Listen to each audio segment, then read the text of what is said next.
In this video, we're going to be sorting out the stereo or the hi-fi in this 1975 Mercedes 280 SL.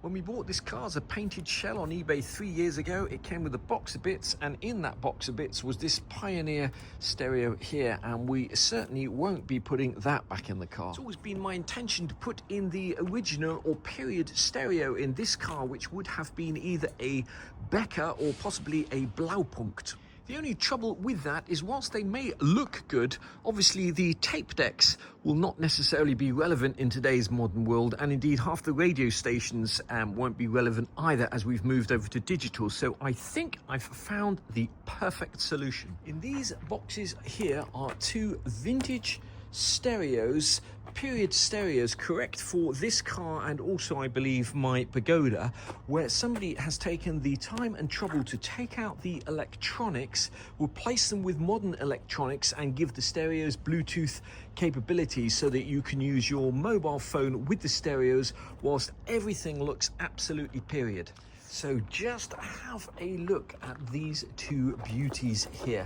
When I first came across the guy who takes these stereos and makes them modern, I was genuinely excited because this is exactly what I've been looking for. So this stereo here is what I'm hoping will fit into my Pagoda. This is a little bit wider than the standard stereo, and this stereo here is what I have in my 1976 280 SL, which is the Becker stereo here with the cassette deck. And this once again has had all the internal electronics removed and a Bluetooth antenna installed, and I'm hoping that this will fit in our 1975 Mercedes 280 SL. Like so many businesses and industries, this is not a commercial industry. This is some radio enthusiast that's taken it upon himself to match stereos for cars, not just for Mercedes, but Porsches, Ferraris, etc., to find the correct stereo for that car and modernize it. So I will leave you full contact details to the guy in the description. I've spoken to him on a number of occasions, and he is a really nice guy with quite a large stock of these vintage stereos. Anybody who knows anything about this subject will know that a working Becker, now this is what, as I say, what you'd find in the old Mercedes and also Ferraris and many other old cars like that, you can pay anything up to, I don't know, £1,000–2,000 for one of these, and similarly with one of these, if indeed you can get them. And obviously what you're buying for £2,000 is some pretty old electronics. I remember when I bought this 1976 280 SL left-hand drive manual many years ago as my first ever car,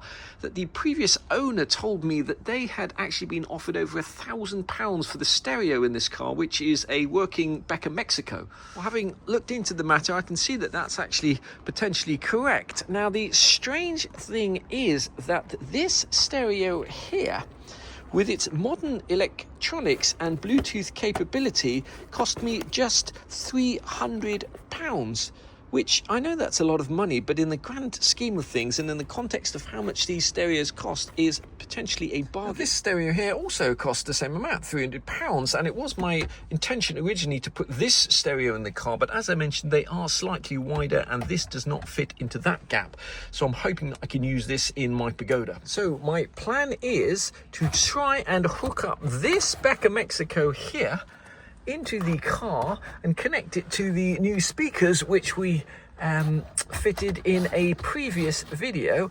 That, my friend, is going to look absolutely superb, and if it works with my iPhone and I can listen to sounds whilst driving along, that will indeed be an added bonus. Just before we start ripping out the interior of our car and trying to fit this stereo, let's just run over what actually comes with it when you buy it. You get this long Bluetooth cable here, with your standard 3.5mm jack. This here is the Bluetooth transmitter, and in the box you will get a little USB charging cable for this. Here it has a little battery inside it. All the radio knobs will work, and the on-off button should work, and hopefully on the Becker the lights will come on when you turn it on. We'll soon find out. So in the remainder of this video, I'm going to be taking out some of the central console here and attempting to fit this stereo myself. I've never fitted a stereo to a car. I'm not a professional, but I'll be showing you how to do it from the standpoint of somebody who's never done it before. Obviously, if you have a classic car and you wanted a vintage stereo with a modern take, you could just give this along to a professional, and I'm sure they could hook it all up with the correct wires, etc. The one thing I would say on older cars, especially the R107s, if you do not know how to take all of this section here out, e.g. that you have to very carefully prise these sliders out to reveal these screws, etc., you can risk damaging this. So by all means take it to a professional, but don't give it to some 18-year-old who's never seen a classic or vintage Mercedes, otherwise there is a risk they will damage something. First thing we'll do is just get this gear stick out of the way, and then we'll whip these two screws out, and this should just bend forward. Now, this car came to me, as I say, as a painted shell, and I've been putting it back together over the last few years. But one of the things I constantly look at is this dash here, which somebody in their wisdom has wrapped with vinyl, which is just about the worst thing you can do, because you can see over time as it shrinks and expands, you get all these creases. What you should do is just paint the dash with the correct color if you're trying to change the color. And so I don't know why that's been wrapped, but I do suspect that at some stage in my life I'm going to be taking out this dash and redoing it, but that is something for another day. Let's whip these two screws out first and see if we can get this central panel out. Once you've got those two screws out, you need to take the ashtray out. Now, in theory, this ashtray should just pull out. You might have to wiggle it a little bit, but it should come out in its entirety, revealing behind it two screws here and here, which you'll have to undo. Now, I haven't actually put those screws in because I knew that I'd be taking this out. The next thing you have to do is take this casing out, and it comes out this way. And remember, it should be connected here with an electrical wire for the cigarette lighter socket. So it pulls out this way here, and that should be plugged in. Once again, I haven't plugged that in because I know that I'll be taking this out again. Once you've got those screws out, you can see these two little clips here. They just clip into the top, and you should be able to just tilt this forward. Now, you don't need to take these switches off to move this panel out of the way, but if you needed to, they would just pull straight forward. Just in case you've got one of these cars and you've never seen behind here, these are the vacuum lines here for the aircon, which we've never actually connected. We'll do that in a later video. These here are the connections for these lights. So this live power, this only becomes live when you've actually got the headlights on, and that is not really going to help us because we want to be able to use the stereo either when the ignition is on, or probably in our particular case even when the ignition is off. This car here, lurking down here, is this jumble of wires, which I'm not sure what they do, but I'm hoping that those will allow me to hook up the stereo. I imagine they must have been for the old stereo maybe, although this car they did try and convert it to have electric windows. So let's get a voltmeter on these and see which of any of these are live. Well, it transpires none of those are live, but we fished around a little bit more and found these two little babies here, which looks like a earth and a live. So let's just stick our voltmeter down there and see what reading we get. You can see that that is a 12 volt feed there, so that's what we'll use for our stereo. This is the old stereo here, and they've kind of mishmashed on this Mercedes plug, so we could in theory just plug the old stereo in and see if it fires up. There we go. If we hold those plugs on there, we can see that this stereo does actually work. I hate these crimped on fittings here. We're going to be using these WAGO clips here. Some people use these here, but these just tend to go rusty and lanky. I don't like them either. These are really nice and simple. You don't need any screwdrivers. You just need to strip the wire, push it down one of those and click that down, and it's really easy to connect and disconnect things. Now, I don't think any of the two stereos I bought actually came with instructions, although they're supposed to. So I am going to assume that the red is live and the black and red is earth. Now, you know what they say about assumption being the mother of all, but so when I connect the live into there and the earth into there and turn this on, it'll either spring to life or I will have wasted £300 and fried the electronics in here. Let's see how we get on. Right, wish me luck. I'm going in. We're going to connect the positive up first. Make sure this is turned off. The positive up first. And that's definitely the negative. As I say, there'll either be a big spark when I connect this or not.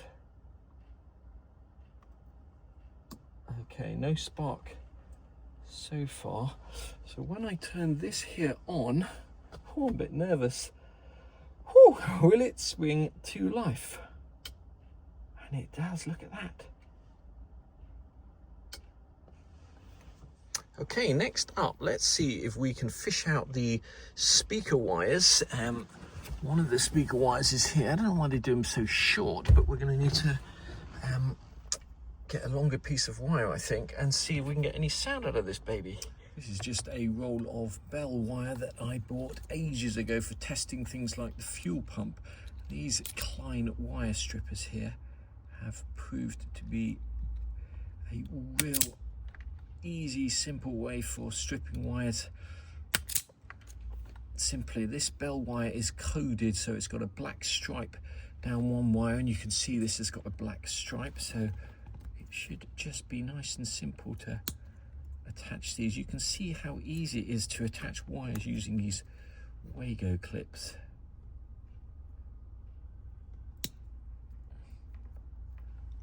We've just roughly connected these wires. They're actually going to run behind the dash. We've only connected one of these speakers up, but let's just see if we can now pair our phone to the Bluetooth and see if we can get some music going. First up, we're going to press this button, and that should, if we press it and hold it down, should turn the Bluetooth on. We've got the stereo turned on here. Now let's turn on our settings, turn our Bluetooth on. Next up, we're just going to go into settings, turn on Bluetooth, click on the Xin Yi, wait for that to connect, and then we will play a sample video off our own channel. In this video, we're going to be fixing the heater blowers on this 1975 Mercedes 280. So far, so good. We've got that speaker working. All we have to do now is take the wires this way and hook up this speaker here. It's taken me ages to figure out that there's a problem with this speaker here. Basically, if I put any of the two wires coming out of the stereo into the black stripe, just one of the wires, if I just put one of the wires in like that, both speakers will work. And similarly, I can put either the black stripe wire in that socket or the normal wire and it'll work. But the minute I try connecting anything to here, none of the speakers work. So there must be some kind of short in the speaker, but what I can't quite understand is why the speaker works with just one wire connected. Very strange. Maybe one of the terminals of the speaker is touching the chassis and shorting something out. So let's whip the speaker cover off and see if we can figure that out. Here's the speaker here, and I think what is happening is that this terminal here, the one with the black stripe on, when you tighten the screws up, is actually touching the metal chassis and earthing, so you're getting this short circuit. Right, we fixed that issue, everything's back together. Now what we have to do is suss out or figure out where we want our Bluetooth receiver to go. Well, we've got this in, it's not in perfectly, and we've got to come up with some black band, black sort of plastic shroud there. We might just paint that black. What we've done is temporarily put the Bluetooth cable in here so that this is easily unpluggable and we can recharge it when we need to. But I hope you'll agree that looks a million times better. We haven't put the sliders in yet because we still have some work to do on the whole air conditioning, and it's quite possible at some stage we may take this dash out and actually do it properly. It's worth mentioning that it's not a 5-minute job to add Bluetooth and change all the electronics. What some people try and do is modify the existing unit, so you've basically got modern amplifiers working with old electronics. And what this guy has done is basically replace all the electronics with modern electronics, so you're far less likely to set fire to your car or do any other form of damage like that. As well as supplying stereos, he can also modify an existing stereo as well. This particular unit is just designed to work with Bluetooth, so the cassette player won't work and there's no radio connected to this. You can get these units so that the radio is working, but that's not something that I require. I just needed this to work with my phone so I can listen to music and podcasts, etc. while I'm driving. I'm going to leave this video here. We've completed another piece of this giant puzzle and I'm happy with how that has come out. We have still got to do the under trim panels, the auxiliary air slide valve on this car. We've still got to take the windscreen out and do the front trims and put the clips in.